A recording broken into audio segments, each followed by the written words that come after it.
Yo. So, mga papang magagawa mo namin assignment nila ate, Panoorin nyo. Ito, no? Ito, hindi ko to alam eh. Compare the amount of money in the purse. Color the purse with more money. Color the purse with more money. Oh, shit! Oh, shit!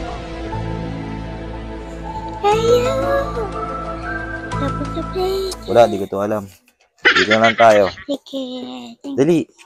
Ate, ang sabi dito, kung lalagyan mo ng yes or no, nyari. Pag yes, pag yung kasya yung pera mo dito sa item na bibilin mo. Halimbawa, 20 pesos siya. Kaso yung pera mo na meron ka is 10 pesos. Mabibili mo ba siya kasi 20 pesos? Ha? Bakit?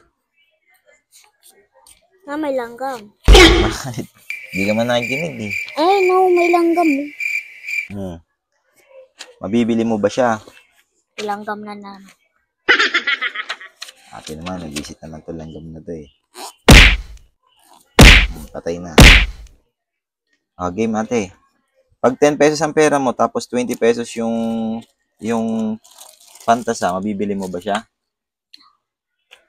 Hindi. Bakit? May siya pesos. Hindi, ganito. Ang sabi kasi dito, lalagyan mo kung yes or no. Pag yes, pagkakaya mong bibilin, pagkasya yung pera mo. Halimbawa, 10 pesos lang pera mo.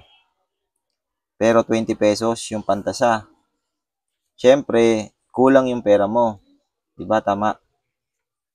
O sige, ikaw. 20 pesos to, tapos magkano yung pera mo? Bilang mo. 10. 10 plus? 5. Ilan na yon?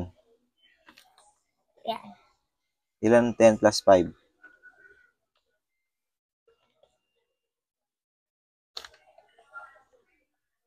15. Plus 1 peso. 16. 16. Tapos 20 yung pantasa, mabibili mo ba siya? Hindi. Bakit? 16. Kasi 16 lang. Kasi kulang. Yun. Yes or no? No. Sulat mo. Ganun. Kasi kulang eh. Yun nga. Kasi di 20. Okay, good, very good. Ayos no, galing no. Yun yung Ate Amara yun eh. Baka Ate Amara yan. No. No. Magkano yung scissor? 15. Ilan yung pera mo? 5, 5, 1. Bilang. 1, 2, 3, 4, 5, 6, 7, That may scratch ka eh. 8, 9, 10. 10. 11. 11. Tapos?